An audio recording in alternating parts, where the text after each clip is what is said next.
Ma'am mostly मुझे ऐसा लगता है कि ये जो वाइल्ड फैंटेसीज या वियर्ड फैंटेसीज है ये अल्ट्रा रिच क्लास में ज़्यादा है, क्योंकि मिडिल क्लास तो अपने काम काज और एक्सपेंसेस में स्ट्रगल कर रहा है। एम आई राइट? या हर जगह ही है ये चीज़? नहीं, तुम बिल्कुल सही कह रहे हो। क्यों? क्योंकि मिडिल क्लास वाला बंदा यही है, खुद बाउंड्री बनाता है और फिर खुद फंस जाता है। करना तो चाहता है लेकिन नॉर्मल और एबनॉर्मल मिडिल क्लास ने ही तो बना दिया कि इससे ऊपर गलत है, इतने पैसे से ऊपर कमाना नहीं है, एक बीवी से ऊपर रख बना के फिर अब वो खुद सोच रहा होता है कि मैं दूसरी कर लूँ क्या। उसके खुद के मॉरल्स बीच में आ जाते हैं। अब कितने फीमेल्स हैं कि मैम मेरा हस्बैंड पिछले 4-5 सालों से कुछ नहीं है, मेरे ऑफिस में कोई है, मैं उसके साथ अच्छा फील करता हूँ या करती हूँ, मैं उसके साथ चली जाऊँ क्या, बात करना शुरू कर दूँ क्या।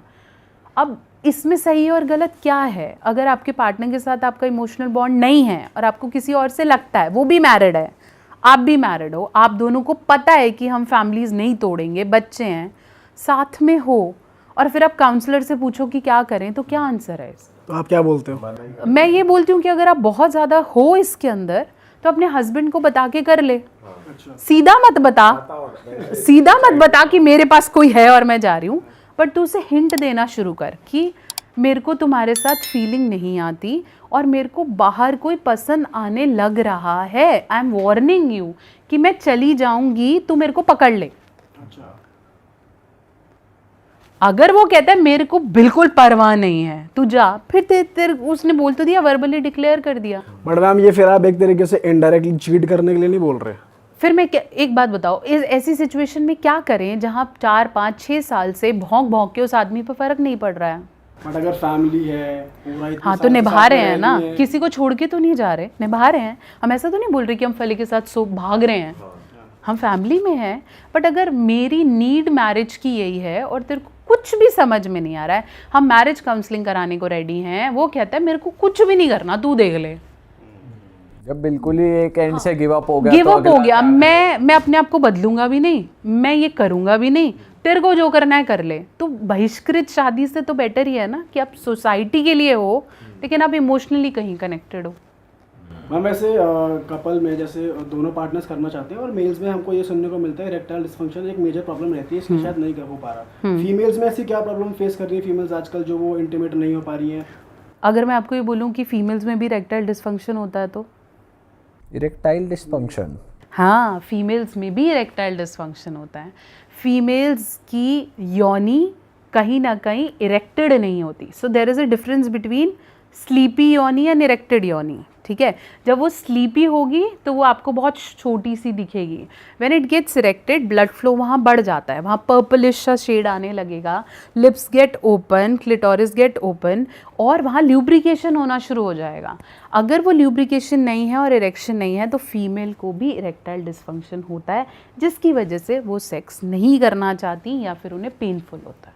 ओह, अब ये भी लोगों तक पहुंचाना हमारी जिम्मेदारी है कि फीमेल में भी अगर आपको कोई औरत मना कर रही है तो उसका ये मतलब नहीं है कि वो बहाने दे रही है, हो सकता है शी नीड्स ट्रीटमेंट।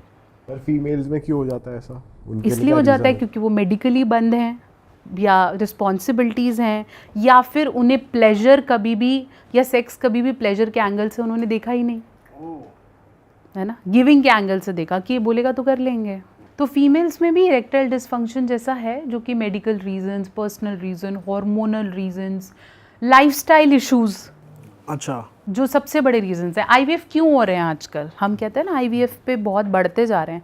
आईवीएफ इसलिए नहीं हो रहे हैं क्योंकि आप करना नहीं चाह रहे हो, इसलिए क्योंकि आपकी बॉडी सपोर्ट नहीं कर रही नॉर्मल प्रेगनेंसी, आपके हार्मोनल डिसबैलेंस हो रहे हैं। इतने घंटे हम ऑफिस में बैठे रहते हैं, वॉक करने का मन नहीं कर रहा, बाहर का खाना ज़्यादा खा रहे हैं, स्मोक पॉल्यूशन इतना है, स्मोकिंग बढ़ गया है, तो you went into lifestyle of comfort. क्यों कंफर्ट? क्योंकि फिजिकली इतनी थक रहे, मेंटली थक रहे हैं। क्योंकि अगर मैं घर आके सोऊंगा नहीं या मैं रिलैक्स नहीं होऊंगा या थोड़ी देर नेटफ्लिक्स नहीं देखूंगा, मैं कल जाके मेंटली ऑफिस में अवेलेबल कैसे होऊंगा? तो हम फिजिकली तो छोड़ रहे हैं बॉडी को कि हाँ, बट हम फिजिकली रिचार्ज नहीं कर रहे, हम मेंटल रिचार्ज करते हैं कि ये देख लिया क्योंकि कल मेंटल, तो हम मेंटल वाले स्ट्रक्चर में चलते रहते हैं और हमारी फिजिकल बॉडी पीछे हो जाती है। फिर सेक्स करने का मन तो कर रहा है लेकिन बॉडी साथ नहीं दे रही, तो then you have libido but your body is not capable enough to have a child. तो अब हार्मोनल प्रॉब्लम्स होंगी, स्पर्म क्वालिटी नहीं बचेगी, तो आप जाओ फिर। तो जहाँ वहाँ पे भी जाओगे तो डॉक्टर पहले बोलेगा देखो मैं कर दूंगा ट्रीटमेंट, IVF IUI सब हो रहा है, कर देंगे हम, तेरे को अपने लाइफस्टाइल पे काम करना पड़ेगा अगर तो अपना बच्चा चाहिए, मतलब अपनी बॉडी से चाहिए, नहीं तो ढूंढो सरोगेट्स। सरोगेट्स वो देखते हैं जो हेल्दी खाते होते हैं, उनको फिर पूरा टाइम वो उस लेवल का बनाते हैं, उन्हें बोलते सारे काम छोड़ दो, सरोगेसी के लिए तैयार करो। तो तुम क्यों नहीं तैयार हो रहे वैसे? क्योंकि तुम कमा रहे हो। मैम अगर कोई कपल बेबी प्लान कर रहा है तो आप उन्हें क्या रेकमेंड करते हो कि कुछ पर्टिकुलर मंथ्स होते हैं कि बेबी प्लान करने से पहले ऐसी डाइट ऐसी लाइफस्टाइल कर लो, तो वो आप क्या प्लान देते हो?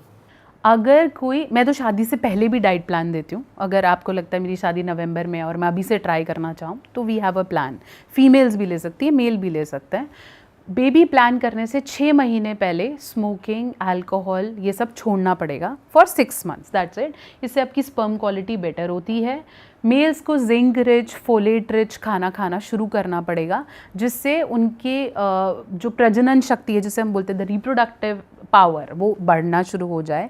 फ्रेश होम कुक्ड मील्स खाने पड़ेंगे, पैकेटेड फूड से बाहर आना पड़ेगा, कार्बोनेटेड ड्रिंक्स छोड़ने पड़ेंगे, और ये जो भी आपकी शुगरी चीज़ें आप ले लेते हो उसे छोड़ना पड़ेगा, क्योंकि कॉम्प्लेक्स कार्ब्स आपकी बॉडी में स्पर्म क्वालिटी या रिप्रोडक्शन को नहीं होने देगा। साथ साथ पेल्विक स्ट्रेचेस बढ़ाने पड़ेंगे, मतलब कमर के नीचे का सारा भाग आपको एक्टिवेट करना पड़ेगा, चाहे आप वॉक करके करें, चाहे आप पेल्विक फ्लोर एक्सरसाइजेस करें, कीगल करें, स्क्वाट्स करें, बंजीज करें, whatever you do, your lower parts haves to be active.